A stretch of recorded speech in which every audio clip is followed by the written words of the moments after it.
Hey everybody, it is Super J here, and it is time for Super J's True Confessions from the Desert live with Super J and supposedly the Millennial Jonathan and the iGen Centennial Yakira. Yakira has called in because Super J is not on site. We are not in the desert today. Well, we're kind of in the desert. I'm in the SoCal desert this day. Hi, Yolani. Hey, Tim. So today we were going to talk about a series of relationship-based issues, and it's called Get Out. I don't know if you guys have seen the movie Get Out before. If you haven't seen that movie, you should go see it. It's pretty funny. But it's actually pretty serious in some respects. So in essence, what we were trying to look at are how to know when it is time for you to make a change and possibly get out of a certain relationship. What are the warning signs, recognizing those warning signs. Yakira wanted to talk about a few things, and we had a few things. So, hi Yakira, say hello to everybody. Hey everybody, how's it going? How's your week going so far? Your weekend, Yakira? It's going okay. I'm finally getting a day to relax. Yeah. Yep. And you had your Lion King rehearsal yesterday. Yeah, that went well. And everything else is going good for you? Yep. Okay, so you're our remote guest. We're thanking everybody for coming on with us. Hey, Soror. All of those of you who are getting on. Today we are doing a remote recording, I guess, or edition of True Confessions, and we are in the SoCal desert today. Yakira is in Las Vegas, and so we are going to talk about warning signs, how to know when it's time to make a change, okay? So, Yakira, what frame of reference did you come with and think about when you decided that we were going to talk about this? Why did you feel that this is an important topic to discuss? Well, I just feel like in today's generation, like, we're really focused on other people.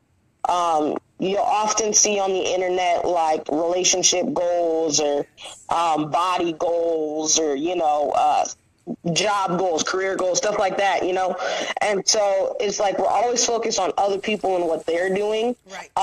And so eventually that develops into insecurity about yourself. So every time you're looking at somebody doing something other than you, I'm not going to say better than you, but they're doing something different than you are, you get this insecurity like, oh, why am I not there? Right. And especially in relationships, like when you're in a relationship and, you go on the internet and look at these relationship goals, and your partner isn't doing that, you start to, what's the word? Kind of just like, I can't remember what the word is right now. Envy? Not envy, like you resent. There we go. Resenting. You resent your partner, and you kind of take them for granted. Mm-hmm. So like anytime y'all go out, like, and I've seen this especially like with the people that I'm friends with, like they'll go out and they're like, oh, why are you, looking at this person, or, like, is she prettier than me or something like that? And it's like, it wasn't even at that level. Like, it's not that deep, to be honest. And I feel like my generation just is very focused on other people, and it's just harming themselves, It's just like, if y'all would just look at yourself and accept what it is, then maybe, you'd be a little bit more firm in your position. Okay, so it sounds like that based on doing comparisons of other people, they're finding insecurities. They are developing or exposing insecurities that they have within themselves. Yeah. So in your mind, why do people do that? I don't know. I feel like we kind of don't really have a choice. Like, it's gotten to the point where you kind of have to have a phone, and you kind of have to, if you want to get in contact with anybody, you have to have some sort of social media, because a lot of people don't give out their phone numbers nowadays.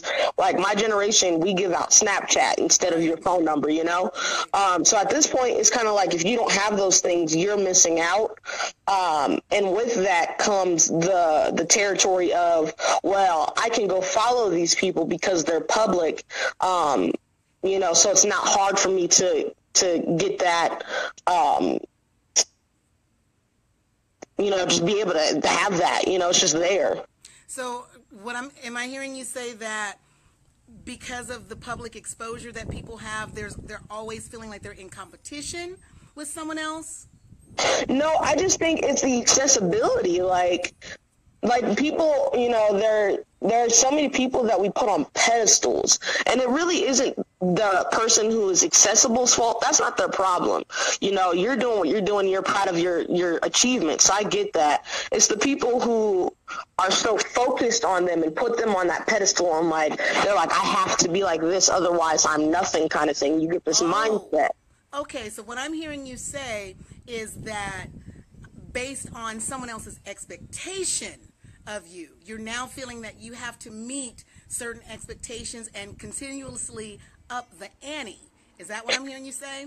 Well, there's that, and it's not even just someone else's expectation. You're seeing something, just seeing somebody having a gold watch. You're like, oh, that would be nice to have. But then it gets further, and you're like, well, now I have to do things like them to get that. Like all these rappers today, they all suck, in my opinion, because they're rapping about nothing. Like, I really wish we could go back to the days where Tupac was out and he's rapping about real stuff going on, in the world. Like, this is ridiculousness, and all they're talking about is, stupid stuff. I'm like, this is unnecessary. But you got a bunch of young black men who are in the ghetto, and they're seeing this, and they're like, I'm tired of being in the ghetto.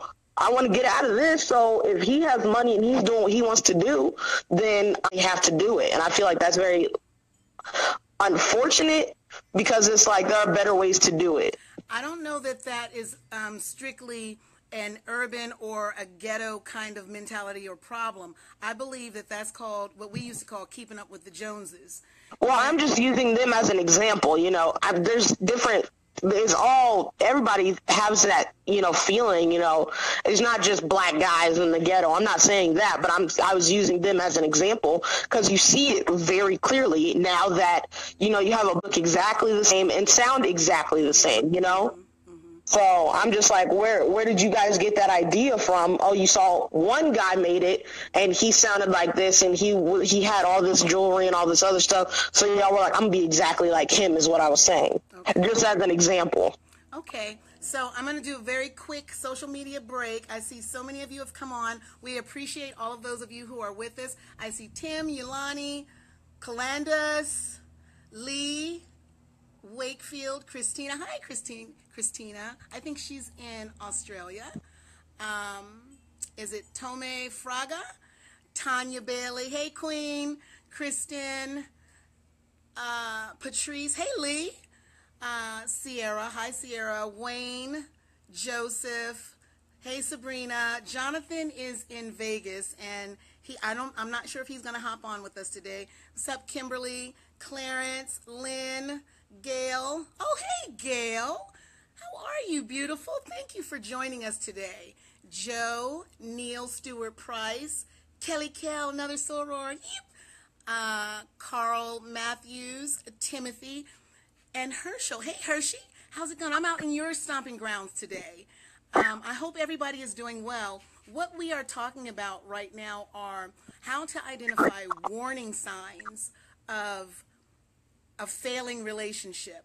And what I'm hearing, Yakira is remote today, so she has called in, and we are still trying to stay true to our True Confession Hour, and we are actually at episode number 61. So we are at 61 consecutive weeks, and just because I'm out of town, we are not going to stop now. But if any of those of you who are on, since there are so many of you here, please give us some insight. Give us your opinion. What she's focusing on right now is image. Okay, when people are so wrapped up in their own image and the expectation of having to meet standards that may or may not be realistic, that puts strains on relationships, or I think just the person themselves. And when a person begins to become insecure and begins to have issues within themselves, that's the beginning as I'm concerned. And I'm sorry if we're having a little technical difficulty. But that's going to be the beginning of the end as far as I'm concerned. When you don't have confidence in yourself, now you have basically, you're on a slippery slope. Okay? Yeah, the way I see it is like, if you don't have confidence in yourself and you're in a relationship, like, for an example, say they compliment you in any way and you're like, no, you know, I have these flaws, and you just point out all your flaws repeatedly and it just keeps happening. You kind of put doubt in that person you're with's mind, you know, like, if you're not feeling yourself, how can anybody else feel you and, like, you know, just understand you and accept you? Right. You know, I've never really understood how, like, people are like, oh, I hate myself, but I want somebody to love me. Right. That doesn't make sense to me, you know? Yeah. I know my dad used to say, it's a sad day or a poor day, poor dog that won't wag his own tail. You know, if a dog don't wag his own tail, that's a real sad situation. And basically it means if you don't give yourself credit, why would you expect anybody else to? And I'm hearing you say, how can you expect love externally when you don't have internal love? You don't have self-love. Now, exactly. I want to capitalize on that for a moment. I have a fairly new associate. He's an acquaintance. And it just seems like this person has so much negativity in his sphere, but I began to wonder, why is there so much negativity? Does it seem like there's so much negativity in his sphere? Why does it seem like, you know, nothing seems to go well? Well, I began to talk a little bit more to this individual. And people, I just want to say this. You have the power of life and death in your tongue. What you say and what you call to yourself will become. However you focus, whatever your mind is on, whatever you repeat, that is what becomes real. Okay? And whatever your perception is, once you have solidified a perception, perception becomes your reality, even if it's not real. Okay?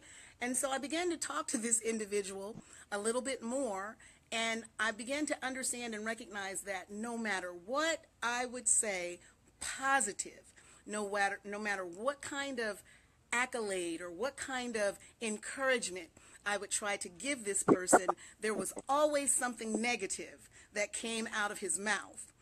And it got so bad to the point where I'm like, you know what? I can't. I'm sorry. I can't help you. I can't even be your friend.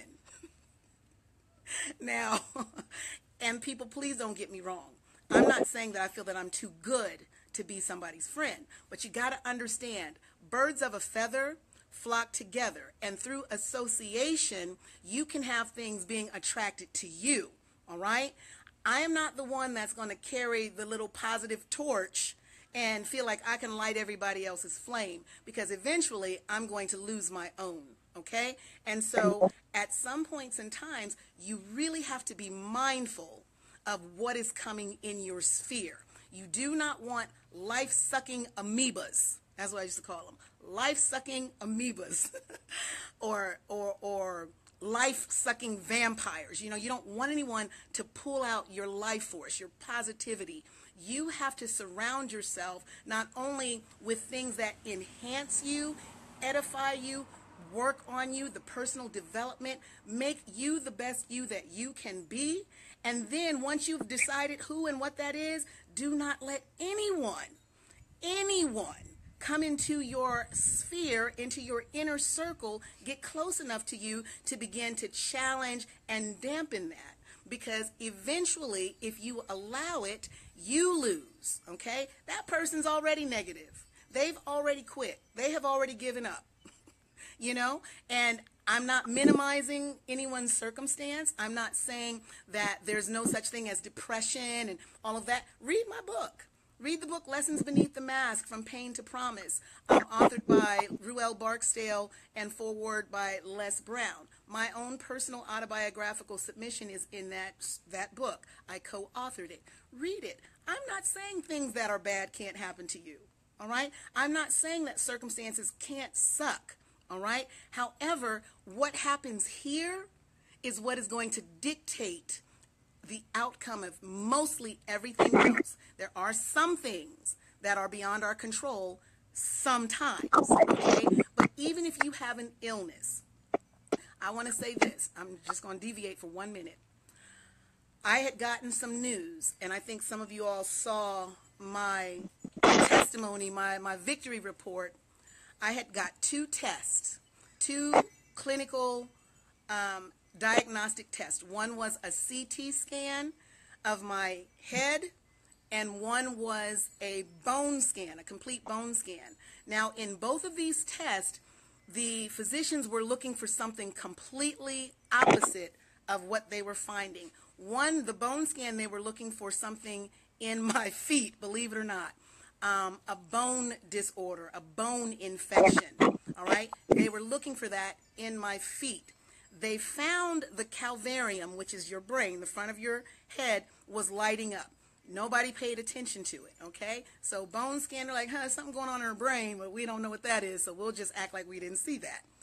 Then, a couple months later, I was getting a CT scan because of this chronic cough that I have, and it's due to a nasal a sinusitis. There's an issue where I'm having this post-nasal condition that causes me to choke. I cough every day, almost all day, and sometimes it's really, really a challenge. And so we did this CT scan of my head because they were looking at my sinuses. They found what's known as a calcific structure in my brain that is consistent with a meningioma. Look it up, y'all. Guess what a meningioma is? A meningioma is a brain tumor. All right? So now we have 2 diagnostic tests that are saying there's something going on in her brain. There is something growing on her brain that does not belong there. Now, let me tell you what I did. As soon as I got the CT scan and the report said meningioma, I immediately began to say, now whose report am I going to believe? I know 4 or 5 months ago I had a bone scan that saw something in my brain. Okay, nobody seemed to be worried about it. Now they're saying that this is specific. You have a brain tumor. I'm like, the devil is a lie. I do not have a brain tumor. Just like I said, I didn't have some other stuff, right? But I did not get worried about it, not in the least. The ENT said they said, we can fix what's going on with your sinus, but we need to find out about this meningioma. We need to see if it's benign or malignant because we have to deal with that first. We can't do surgery on your head with this going on. So he says, we need to do an MRI of your brain. And I was like, okay, that's fine. Do you know that not for 1 minute would I allow the thought that I have a brain tumor and I have cancer in my brain? It didn't enter 1 moment. I called my sister, I called my brother, I told my dad, we all began to pray, but I said, I am not worried about this. I feel like there's spirits that are trying to harass me, but I'm not the one, and it is not my time to go. And my thing was, and even if there is one there, it is not going to hinder what I'm supposed to be doing. This is my time. This is my season. I am doing exactly what I'm supposed to do. Whether I got 5 minutes left to do it, 5 years, or 50 more, it doesn't matter. I am doing exactly what I'm supposed to be doing. I am sending the correct message to the right people. I am impacting the lives that need to be impacted now. And therefore, because that is the truth, that is my truth, I will not allow this report to bother me. So I was like, yeah, okay, whatever. I'm fine. I'm fine. I'm not worried. Whatever. I'm not worried. But I don't believe I have a brain tumor. we began to pray. All of my sisters, my dad, we prayed on this situation. 2 weeks later, I get an MRI with contrast and without. They see nothing in my brain well, except my brain. My gray matter is there. Don't play. But there was nothing, no meningioma, no extracalcific structures, no protrusions. There was nothing. Now, I believe in miracles, but I also believe in the power of my spoken word. I believe that what I said, what I spoke, and what I called to myself became manifest. It became real. Some people say, oh, you probably didn't have anything in there anyway. Okay, well, I have 2 diagnostic tests that are totally different that weren't looking for it that says I did. And then I have one that says there's nothing. It is gone. Whatever was there is gone. And so, I'm just saying this is the power that we have within ourselves. We can speak life to ourselves if you believe it, if you really own it. Now, some people may say, but I'm sick. I have these symptoms. I have this situation going on. You can't deny that I am manifesting A, B, and C. Your mind can still release you from some of those symptoms, from some of those pains. Some people have certain crosses that they must bear. I understand that. But all I know is that somehow, some way, the faith that I had to not even get scared for 5 minutes, not even 1 minute, not to accept any of those reports at that point, it was not an issue. And I believed in the power of prayer. And I believed that that prayer was answered. So I just want to say, if I had a bunch of negative people in my sphere, my sisters, my brother, my father, everybody reinforced and agreed with me. All right? They were right where I was. They pushed the positivity. They encouraged what I was saying to be real and to be true. They believed with me. In unity, we stood and defied this thing. And I don't have a brain tumor. I don't have any. I just have my wonderful, brilliant self.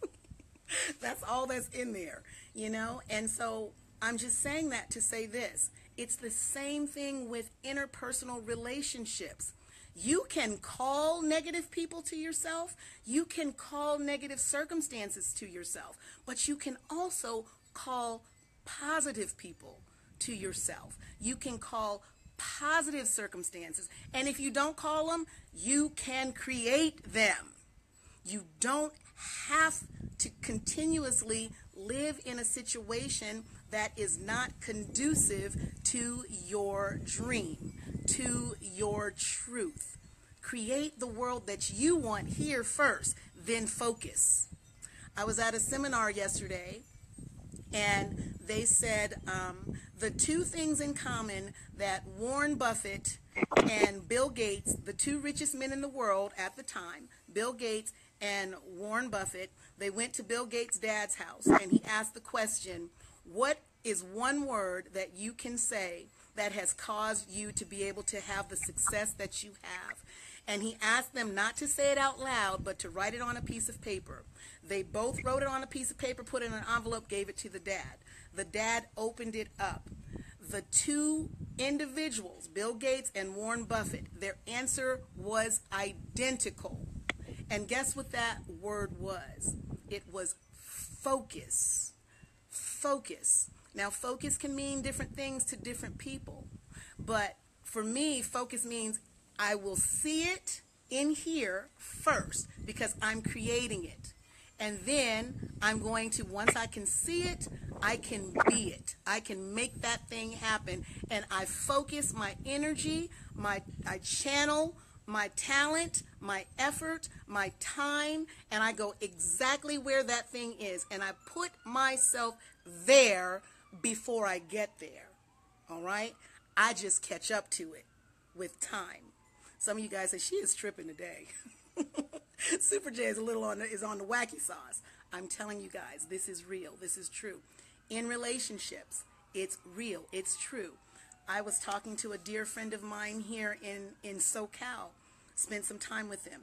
We talk almost every day, but I haven't physically seen him in 5 years.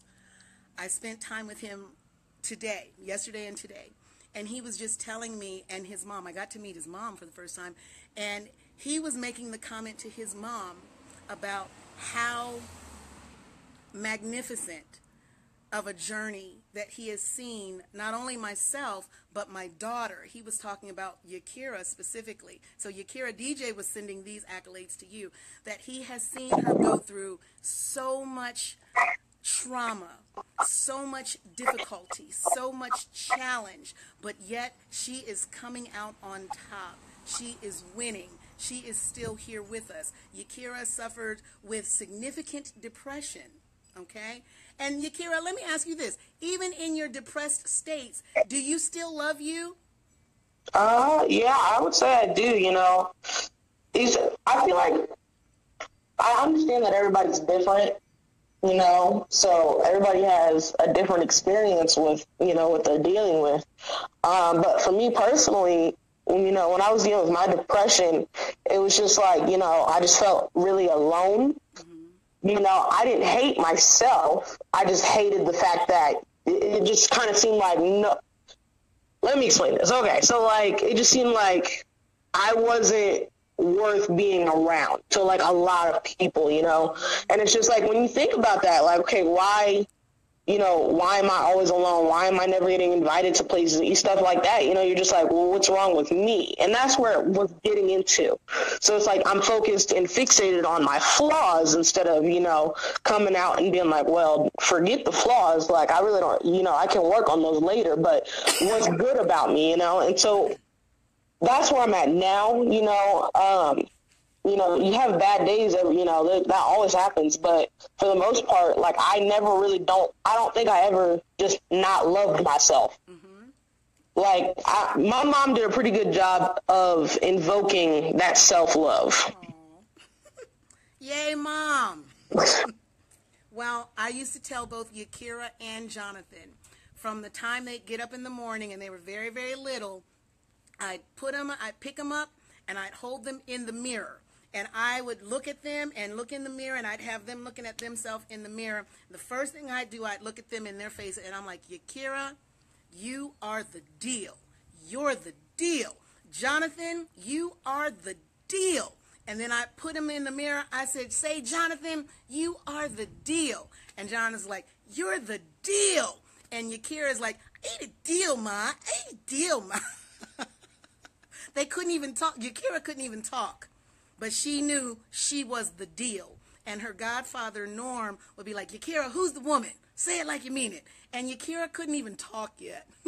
So all I'm saying is, even for we parents, we older, we adults, we have to be able to empower our children, the young people, give them something true about themselves that's positive. Let them know that they are powerful forces, that they are... Huh? I feel like, you know, not enough parents are doing that, and that's why you have these people my age trying to get into relationships and they're not working out, because it's like they were never told that they are good, and they were never told that they are the deal. So when they're like going into something, you know, like they just have that insecurity because no one has ever reassured them. And so it's just like, my thing is like, if you're always going up to your man or your girl and you're saying, you know, something's always wrong with you, it's just like, well, something, you know, like, now I don't want to be with you because you're always being negative around me. Like, since I've graduated, I've cut off so many people just for the fact that anytime I see them on social media, they're complaining about something. Like, I don't have time for that and I don't have space for it. So it's just like, there's no point in me following you and looking at that negativity. And it's bringing my day down. Like, I'm at a high right now, so I don't need to see y'all right now. Huh? John wants to say something. Hold on. Oh, Jonathan is here. Hey, Jonathan. Hello. How's it going, JG? It's good. I'm just tired. Got a headache. Oh, you got a headache today? Yeah, it's kind of been bugging me. So what did you want to share with us? one thing I can say, I was saying I got one drop of knowledge. The problem with relationships nowadays are people, a couple actual things, a couple different things that culminate into one big problem. One thing is that people rush into relationships without truly getting to know the other person deeply and fully. There's a reason why, it's easier to be friends with people and to have that relationship before moving into something a lot more intimate and a lot more close right off the bat. Is because there's no real expectation. There's not a lot of these, things that you feel you have to be obligated to do for the other person. So one of those things is just getting to know people. People rush way too fast into things without really thinking it all through, really considering all of, I guess, the pros and cons of both the other person and themselves. On top of, people are just too busy trying not to be alone. I've learned very, very well over the few years I've even been on this earth. I've learned very, very well that it is easier to be alone and then to learn how to love yourself in your loneliness than it is to try to love somebody and still be alone with that person. Right. It doesn't work out so well. It's like you got to learn how to really truly be alone. Just be alone by yourself. Don't have all these people. Don't clutter yourself with all these things, and you're trying to obligate yourself to this person and that person. You're spreading yourself way too thin. Learn how to be alone. Love yourself. Come do this for you. Hope they'll do that for you. They'll fill this void. So I believe that is another big problem. It's kind of I don't know. It kind of okay with having a good conversation with somebody, saying, you know what, thank you for that conversation. It was good. Now I'm going to be on my way. I got some other things to do by myself. Right. I want some things to do by myself. So I believe that if you can establish yourself first and have something for yourself and have that thing going, and then finally be in a place where, you don't need to rely or depend on the other person to feel good, to feel established, or to feel like you're something or somebody, or to feel like you're not alone. That is the time to start finding relationships. That's the time to start settling down. I'm not saying be a hermit. I'm not saying that you can't have friendships and you can't have a relationship. I'm saying that you really need to take a look inwards and really understand yourself and really know for yourself and be honest with yourself if being in a relationship is truly what you need right now. Right. If it's not what you need, then you don't need to be doing it. Plain and simple. What about those people when you're getting to know that person and you recognize that, ooh, this is a negative Nelly, or this isn't exactly what I really want, but I feel like I can mold that person. Do you think it is wise to get into circumstances and relationships and feel like you can change that person? I do not. Naive. I used to be that guy because I have a bit of a Superman complex, and I feel that I can save and help everybody, which when I was younger especially was kind of some of my downfalls a lot. I believe it is very young and naive to believe that you can change or fix anyone. Especially if they truly can't change or fix themselves, and they don't want that help. Yeah. It is truly naive. If they come to you and they say they want help or they need to be fixed or something like that, great. Give them the help that they may need or send them to the right places that they need. But it's also not my responsibility to fix you. So I can't get into the relationship knowing that you need to be fixed and you expect me to fix you. I can't do that. I think it's wrong for people to think someone can fix them. That's 100% their responsibility, first of all. But also, I'm just here for moral support. I'm here to support you. I'm not here to fix you, especially if, especially if, what you think needs to be fixed, I don't think is a problem. I feel like people are their worst self-critics, and this is going back to that insecurity thing. I feel like people are their worst self-critics. So, they'll be like, oh, my nose is too big. And this is actually a personal problem for me. I never considered getting plastic surgery, but, that's not where I'm going with this. But, there are people who are I want to do something to fix my face. And it's just, there are a lot of What you laughing at, Mom? You said, I want to do something to fix my face. Or it's just like, there are a lot of people who feel that way. So it's just like, if they have the money to do it, they would be fine with doing it. Yeah, and that's saw my thing. Michael Jackson having that problem. Well, there's that, but it's just like, my thing is like, this is something God gave you. Like, and if I can accept it, and I'm the person who, you're supposed to be loving with, and, we're in that relationship at that level, you should be okay with when I say you're beautiful, you should accept that. You shouldn't be like, no, I'm not because of this. Right. And I feel like that's what a lot of people are going through right now. Well, I'm going to say this. One of the things that Jonathan said is a lot of times people make the mistake of going too quickly into a relationship before they really even know a person, but also being afraid to be alone. I don't think either you or Jonathan will ever be afraid of being alone. Yeah, sometimes it may suck to be by yourself, but Yakira, like I was telling you, there's going to come a time for you especially where you are going to wish you could be alone. You're going to be in the spotlight so much, and you're going to be highlighted so often, and there's going to be people around you so much that you are going to crave the time where you can just be alone with yourself. And as I taught you guys both, love yourselves. We love who we are. I love me. I love me.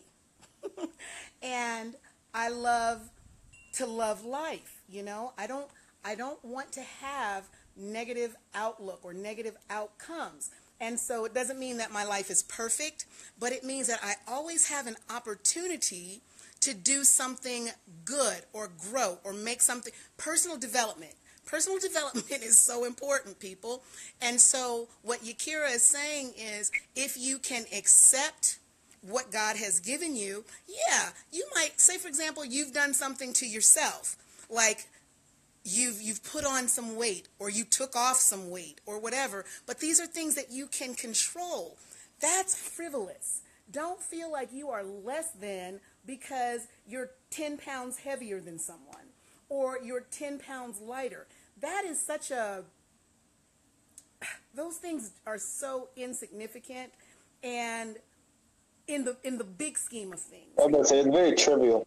But but at the same time, in some realms and in some perspectives, like for Yakira, she may have to lose, 15 pounds to do a part. She may have to gain 15 pounds to do a part. Actors and actresses do this all the time. The point is, that's the whole point. You can change that. You can fix it. I remember one time somebody asked me when I was training for a competition, and this lady was being very catty, and she didn't like herself. That was the problem. But she said something to me one day while I was working out, and it was a really, really difficult workout, and I was in a lot of deep thought that day. So I guess my expression looked weary or tired or whatever. I don't know. But she came up to me and she says, well, what's wrong, Jill? Are you not liking the results that you're getting from your training? And I looked at her and I'm like, why would I be upset about something that I control? Are you kidding me? I control this. I control my workouts. I control my results. I control that. Why am I going to be upset about something I control? All right? So you may be upset about what you do, and you may not be satisfied because you know that you're holding back. But at the end of the day, if I have done my 110%, my 150%, if I have done the very best that I can do with anything that I'm doing, I am happy with that. I am ecstatic. Jonathan and Yakira will tell you, yes, they were honor roll students, but I told them, if you got a C and the C was your best, I'm not mad at you, and I don't think any less of you because you got a C. You put forth your effort, your maximum. You did the deal. You did your work. You did the best. Why am I going to be upset with someone or think less of them when they gave everything they have? Everybody is not a master of everything. All right? They're not. And that's just the way life is, And so my thing about the relationship and when to get out, whether it's a platonic relationship that you're trying to establish, but definitely if it's an intimate relationship, if you find that you guys are not thinking on the same wavelength, if you are not valuing the same things, if you don't think the same things are even remotely important, you're going to have a problem. Get out. I'm just saying. Look, some people love me. They really love me. But they've decided, for all intents and purposes, they need to love me from afar. And that's okay. I need to love some folk from afar, you know. Doesn't mean I don't love them. It doesn't mean I love them any less. It means that I love you over there. You know, because right here, we don't do too well together. Our chemistry or whatever it is, we're not working right here. I can love you and I can appreciate you, and I have to do that from here while you're over there. Okay? I'm still going to cheer you on. I'm still going to root for your success. But if I put you in my sphere, what was the movie? What was it? Was it Hancock? Hancock. When the two got together, they had such powerful draw and love for each other and this magnetic pull, but when they got together, they were volatile and they would kill each other. They were losing their strength. They lost their power. They became vulnerable, deathly vulnerable. And that's what I'm trying to say. You got to know when, even if it's something that just pulls you, you feel sick without this person. If when you get with that person, it's even worse, or there's something that happens between you guys and you become volatile, there is darkness, there is anxiety, get out. It does not mean that person is a terrible person. It does not mean you are a terrible person. It means that y'all together are going to kill each other. And you need to get out. All right? Now, Jonathan. Yep. You're going to answer this, and then I want Yakira to answer it also. All right. Now, you're in a situation with a person, and you all are stuck somewhere together. Let's say maybe you're in a car. You're driving on a trip. And the thing goes terribly wrong. And there is this explosive disagreement. What do? Well, who's the disagreement with between me and the other person? You and that person. No, whoever you're with. You're out somewhere on a trip with someone who's supposedly, you know, the one. But there's this explosive disagreement. Something happens, and you guys are out there together. What do you do? Well, first up, I don't really believe in the one. Kind of never really have. But at the same time, if I don't ever really see myself get into an explosive disagreement, because I don't like myself at that level personally.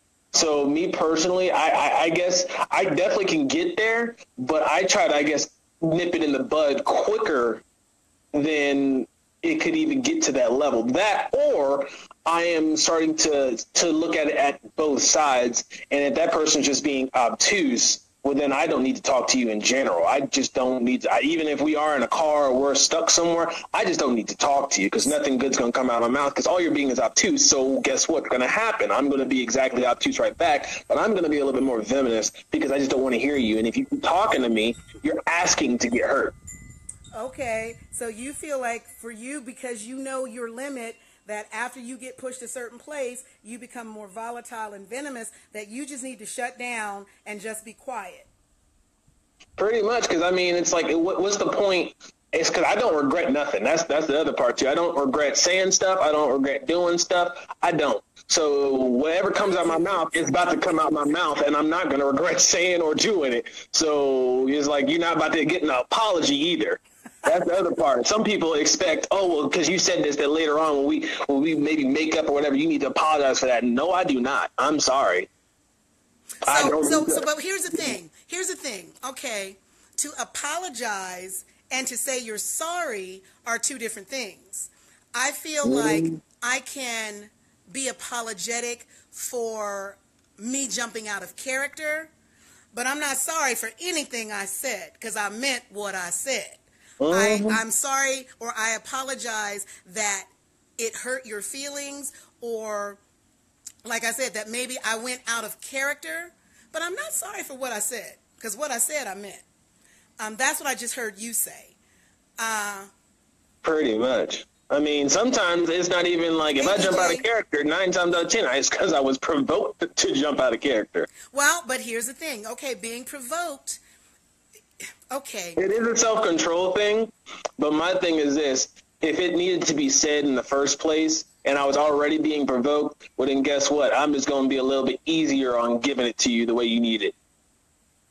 Well, I don't even know. Sometimes I'm not even sure that we can say provoked, because here's my question. What makes an animal, what makes a dog snap at a person? You know, a lot of times the growling, the showing of the teeth was a warning and you just didn't get the message. Now you just need a more direct and effective method. You need a different message. And so now the dog growled at you, the dog showed its teeth, now the dog is about to chomp your little booty off. Because, and that's what I'm saying. I'm like, when I say provoked, I mean exactly that. It's like I've already gotten to a place where you can clearly hear me, and if you just pay attention, you can clearly see it's not about to go the way you think it's about to go.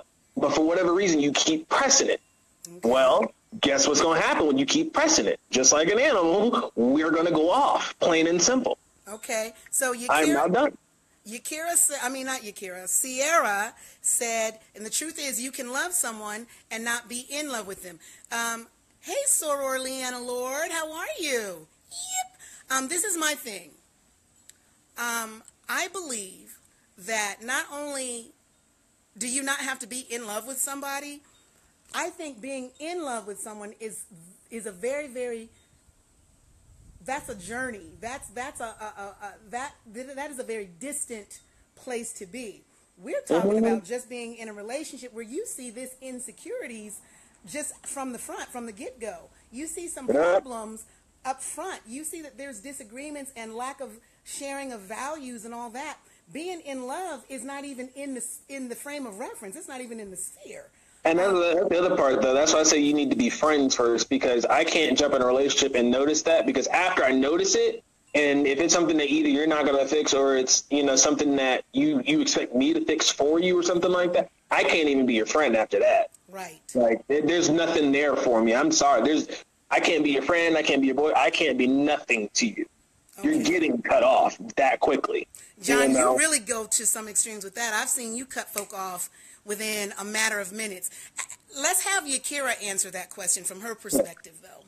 You're somewhere and something goes terribly wrong, and you're with this person that you're in this relationship with. What do you do? Well,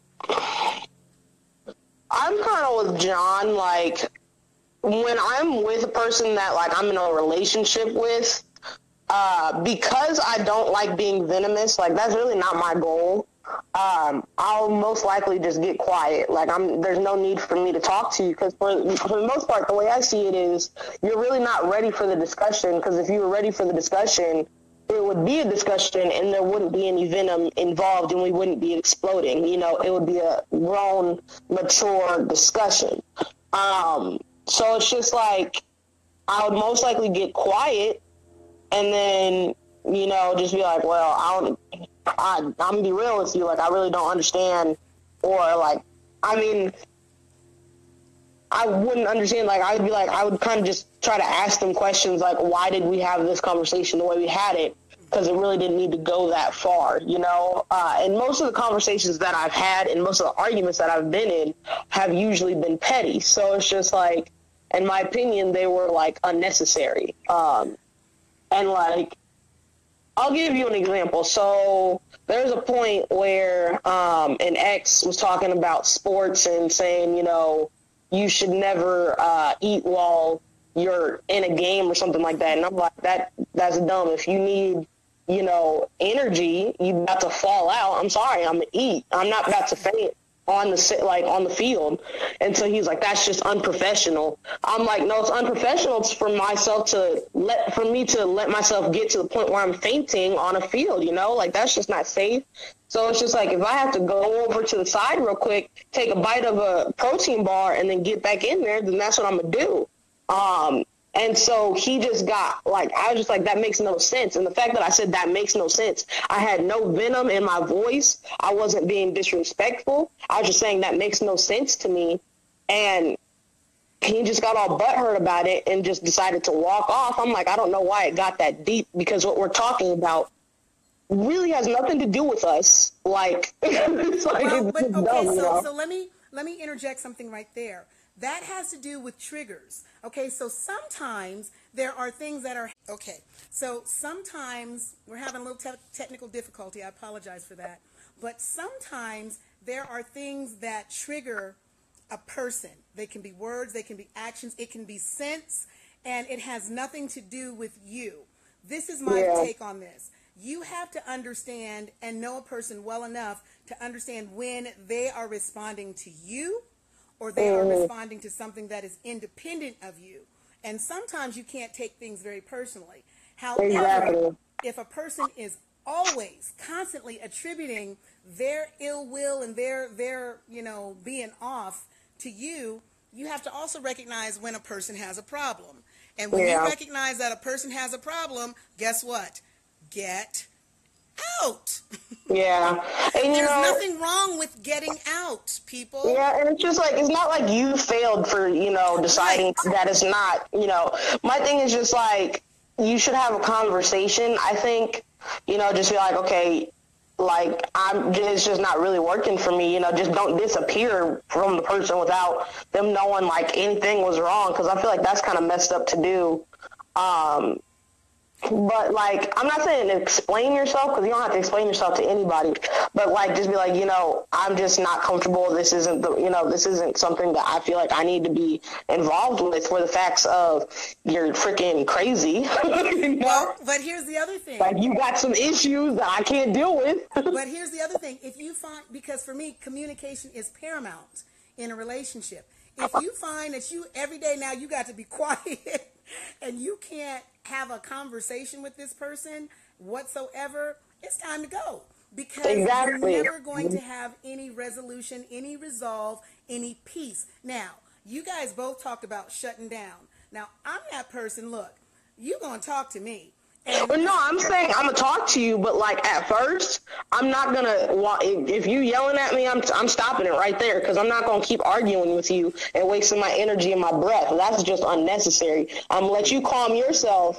Yeah, I'm gonna let you calm yourself and get yourself out your feelings. And when you're prepared to actually have a conversation, a grown ass adult conversation, then you can come to me and we can talk. But while you over here up in your feelings and acting childish and, being petty. What if I'm not in my feelings? What if, no, this is what I'm saying. If you're arguing, I'm assuming, like, if you're exploding at me and, just yelling and just crazy, I'm assuming that you're in your feelings. Like, no one just explodes without being in their feelings. That's not true.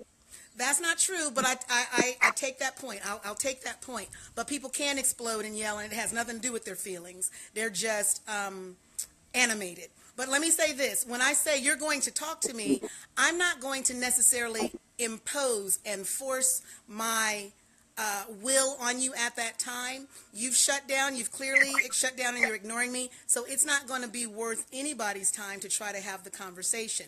So, well, I'm not going to ignore you either, though. That's another thing. That's one thing I'm not okay with. Now you're extra childish. Like, you're just dumb. If I'm trying to have a conversation with you, I'm not yelling and I'm not being disrespectful. And I'm like, hey, like, 1-to-1 right now. I'm just trying to be heart to heart 100% right now. And you're not responding to my heart to heart, you're disrespectful, and I don't have time for you either. Like, that's just mad. But that's the whole thing. What I'm trying to say, whether it's me as the person or the individual that I'm talking to, whoever is having the issue, if someone is ignoring me, it is not worth the effort to try to talk to them. Of course not. Time. There is something else going on. And whether they're just ignoring because they're being childish or they're ignoring because they can't process and they can't keep up. it's not my place to make the determination without their communication about what they're doing. Oh, wait, John got to say something.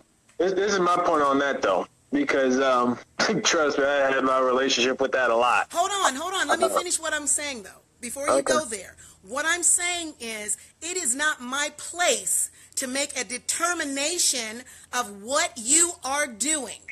Like, what is going on in your head when you've clearly said nothing? You've not communicated what's actually going on.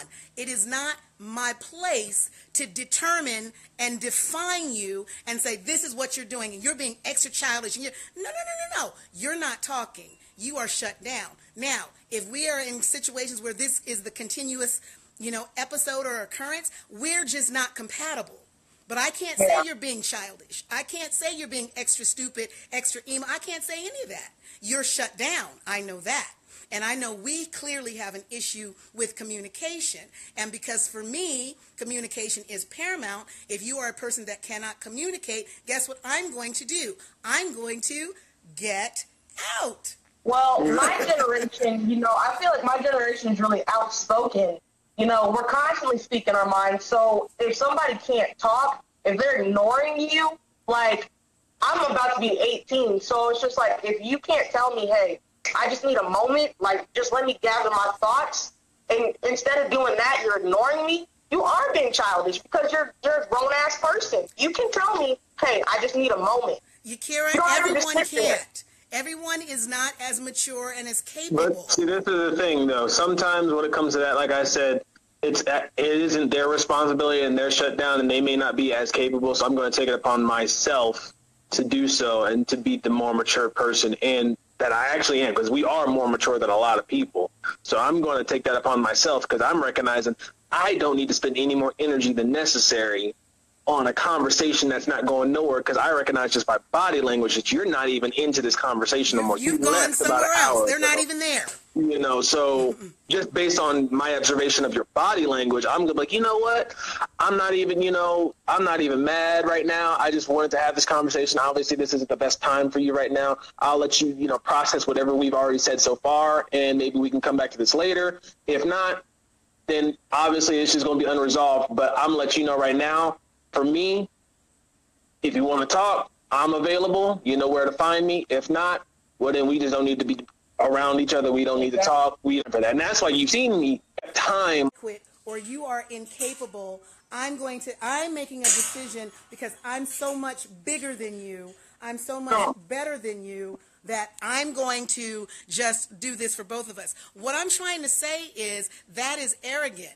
And I also know that there's ego. Usually when someone gets into the fight and is trying to force their issue, that's ego too. To say that you're being childish because you don't want to talk to me, for me to say you're being childish, that's my ego that got hurt. You shut down on me. All right? So now I'm upset. That's now me being emotional. All right? And there is an arrogance, a hint of arrogance when you say, oh, well, I see you're incapable of doing this right now. So it sounds good, but the truth of the matter is there's some arrogance there, and you're actually belittling that person in your own mind. All I'm saying is, look, if we can't talk, we can't talk. It doesn't mean that you are less than. It doesn't mean that I am better than. It don't mean that I'm less than. And we're not saying that we can't talk. That's what I'm saying. We're not saying that we're better than or anything. We're recognizing that that's what you can't do right now.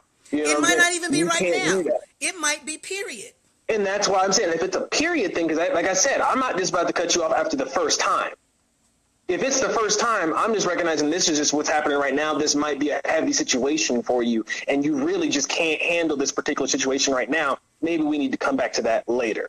You know what I'm saying? When it's a little bit more appropriate for you, and we're both on the same level, because I know me, and I'm already on that level. You probably are on that level. It's a little bit different from you, and it's maybe hitting you at a different angle. Mm-hmm. So when you're ready to hit me at this level, then we're both there. If it's something where it's a period, and I recognize that this is now a pattern, I can't handle your pattern. Okay. You see what I'm saying? So how many times I'm not saying that anybody's childish, because I don't like to call people childish. I say I don't deal with children, and that's because I wouldn't even talk to that person that wants to be a child, because that's very apparent when a person is trying to act like a child and it's really annoying and it's very apparent. But when a person really is just trying to be, you know, themselves, and they're really trying to get themselves, but whatever is just stopping them, or there's a trigger or something is hitting them in an angle that you just don't understand, I recognize that through sometimes body language, because sometimes people just don't say it. And I'm like, you know what? I see that this one right here, because you're usually able to talk to me about anything else. This particular one right here, you just can't talk about right now. There's something there. So I'm going to back off, because I know me. I can also be very pressuring because I like to talk. So I like to force an issue. And I'm like, you know what? I got to get out of that. I got to be honest with myself. I'm forcing right now. Let me back off, because obviously this isn't something you can talk about right now. And that's what I mean by you can't talk. I'm not saying you're inadequate or incapable. There's something wrong, and now me forcing you is hurting you. See, in my experience, it was everything we talked about you couldn't talk about. But Yakira, so, that's when you find out you're incompatible. Exactly, and that's what I was talking about, and that's why I was like, I would rather just not deal with you at all, because that's unnecessary. That's a waste of my time. But you that's don't have the pattern. to. I was talking about the pattern. I'm not talking about you're just doing this, you know, this is the first time. I'm talking about you're continuously just ignoring me, and it's dumb. Like, so this is my question. How long do you allow that to happen? I see. My thing is, can I say something? Hold on. Let me just say this. This really goes right back to what Jonathan was saying from the beginning. The problem with all of that really is that people tend to jump into something that they are not ready to be in yet. And they don't know the person, and they are not aware that there is so much that needs work. There's so much that they are not compatible with for the relationship that they're trying to go into. Doesn't mean you can't. See, and this is the thing. I don't believe in it's all or nothing. And that's where I think the issue comes. That people get so in their feelings, like you were talking about, Yakira, where it's like this all or nothing. And I think Jonathan even kind of alluded to it as like, you know, I'm either gonna push or I'm not, or I think you're this, I think you're unable to do certain things. There are some things that are deal breakers, okay, for me, for every relationship. In other words, I don't care if it's platonic, I don't care if it is intimate. If you cannot communicate, we're not going to be friends. We're not going to be friends at all. It's just, I mean, and so in that respect, I'm not saying it's an all or nothing. What I'm saying is, as I'm getting to learn who you are, if you are negative, we're not going to be friends. If you are oppositional, we're not going to be friends. There are more people in the world, and this is what folk need to understand. Nobody is desperate here. Y'all call it thirsty. Look, I got water. I got wells of water, okay? I am hardly thirsty. So I'm not going to waste my time on an individual or even in a situation where I realize it is futile. We are incompatible. In fact, I'm not even getting in. Some stuff you don't even have to get in. And that's what I mean by that whole rushing in part. I'm like, you'll recognize if you can just be a friend with the person first, that eventually that friendship, because we've also had that conversation as well, that friendships and relationships are almost identical except for one particular thing. But that's the reason you have a friendship first. You know, that's why I like friends. I have a lot of friends, and I like to make a lot of friends, and I like to make, you know, a lot of new friends if I can, you know. But that's the reason why. I don't necessarily like having to jump into something and then all of a sudden feel obligated to be doing this or feel nervous or whatever, have all these other emotions, and then 2 weeks later, I find out something that's a deal breaker for me, and I'm like, you know what? Why didn't I check that, you know, earlier, or why didn't I just let it kind of flow and explore a little longer? That's what I'm saying. Why didn't I just let it just flow and just go with the flow, let it vibe like I've been doing, how I always usually do? What made me change here that for whatever reason I'm now jumping in something that I don't even do? Now I'm out of character. Yeah. Right. Well, now, and this is the other thing, and we've talked about this. For me, it's a great place to be for me with friends. If you're my friend, you got a whole lot going for you, especially if you're a male, because I enjoy the company of males. And so I cuddle with a lot of my male friends. I hold hands with them. I hug them. You know, I kiss some of them.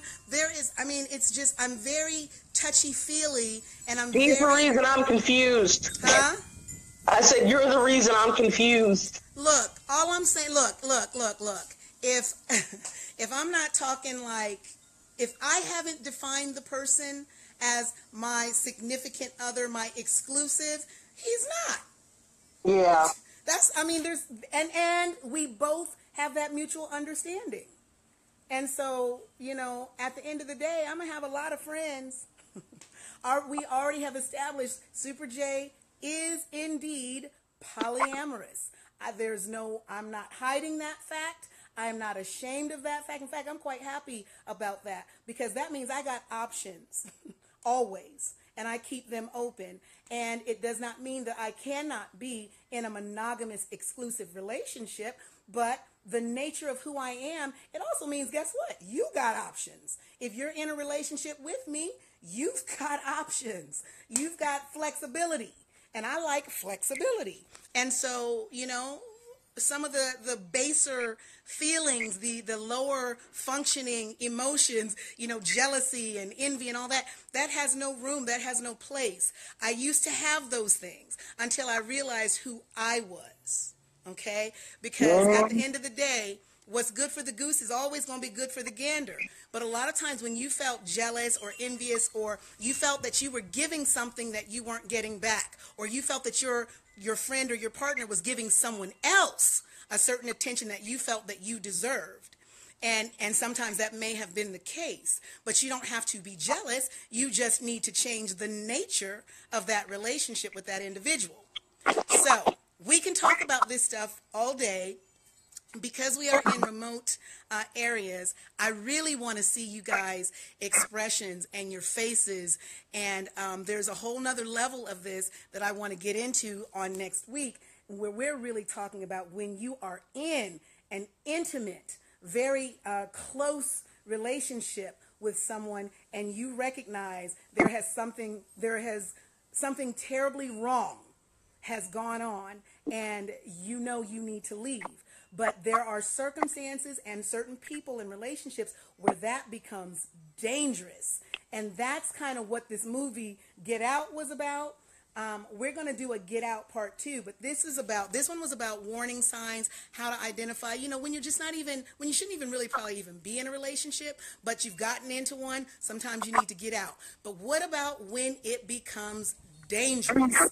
What about when someone could potentially have a life-threatening situation?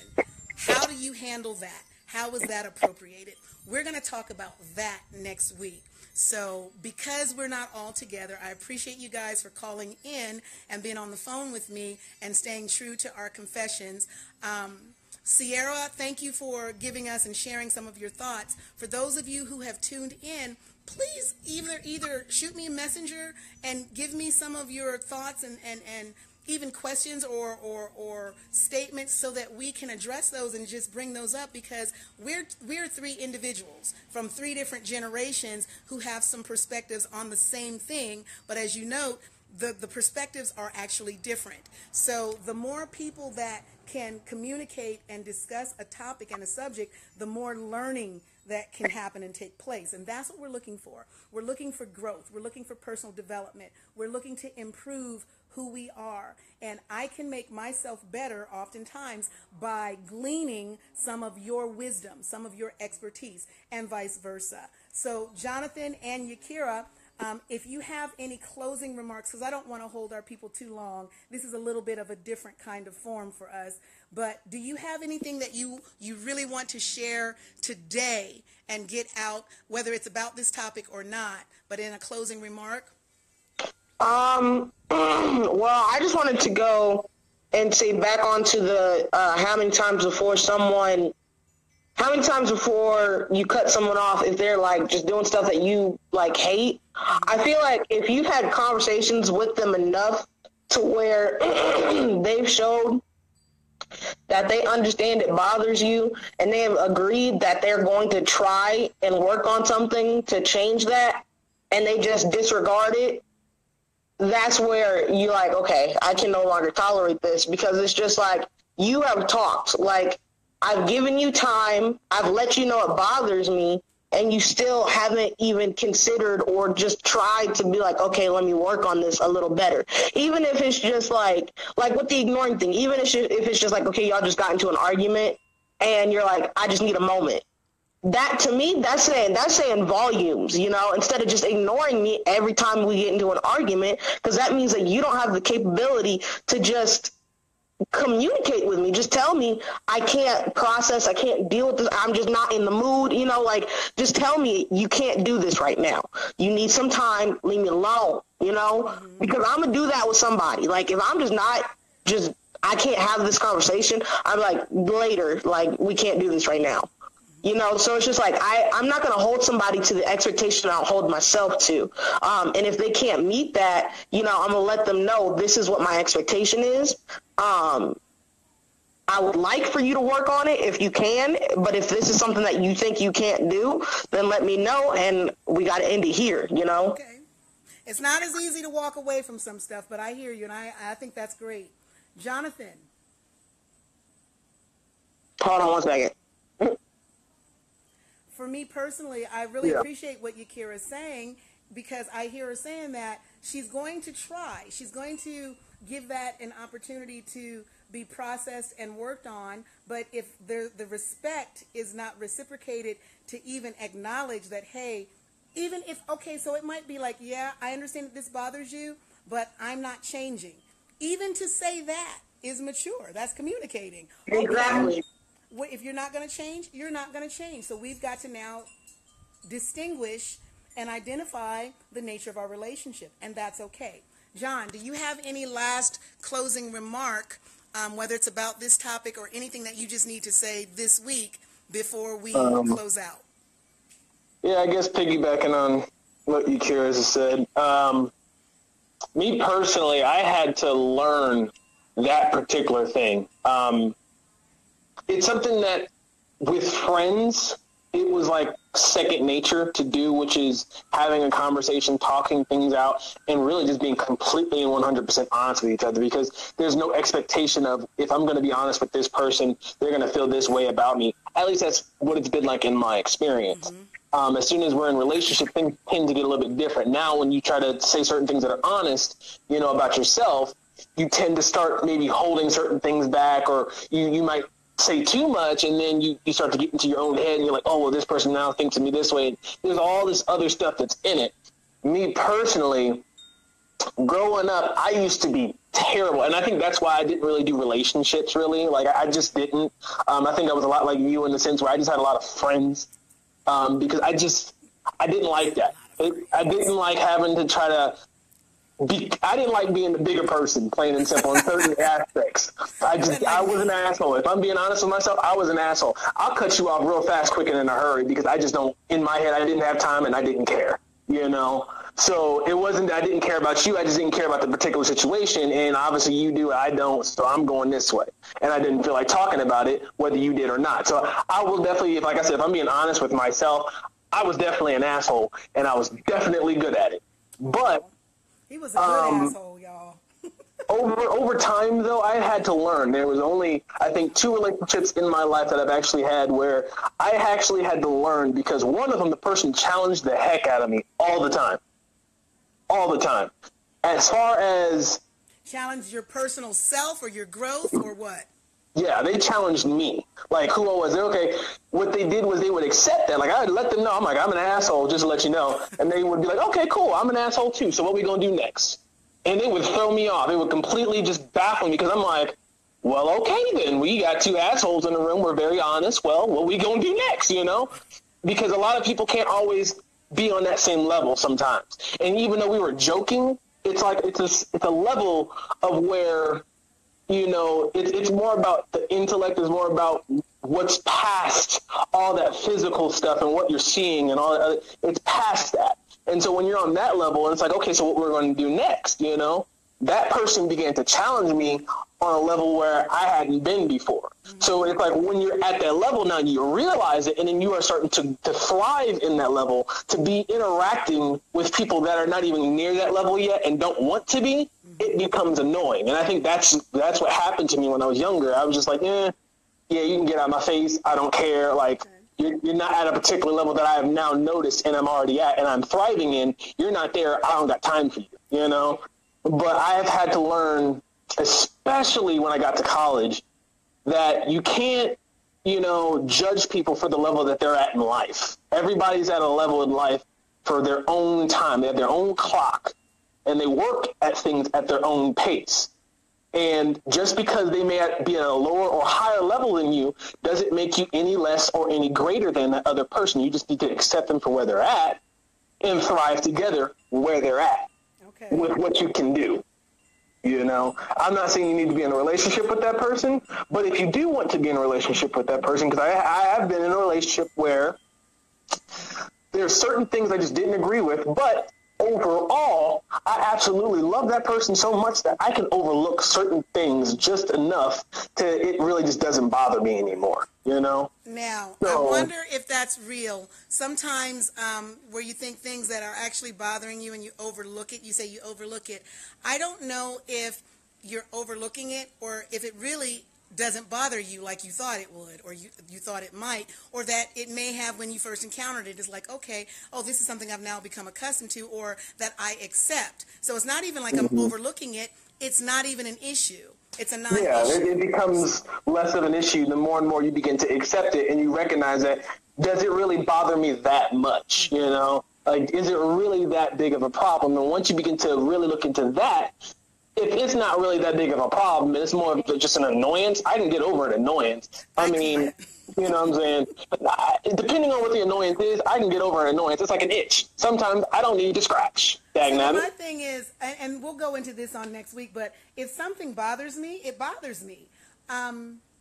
It's not, if it bothers me, it actually bothers me. And so the problem is what actually bothers me. So there's so much leeway and so much flexibility that by the time you've actually hit on something that bothers me, then there's not a lot of room there. It's like, okay, yeah, this actually bothers me. So I either need to find a resolve with it, or this is, this part of whatever we're doing or something that, whatever may need to be eliminated from that part of the relationship, or, it just depends. It might be that person altogether. Yeah. Like the person I was talking about earlier, the negativity of this person, I can't be his friend.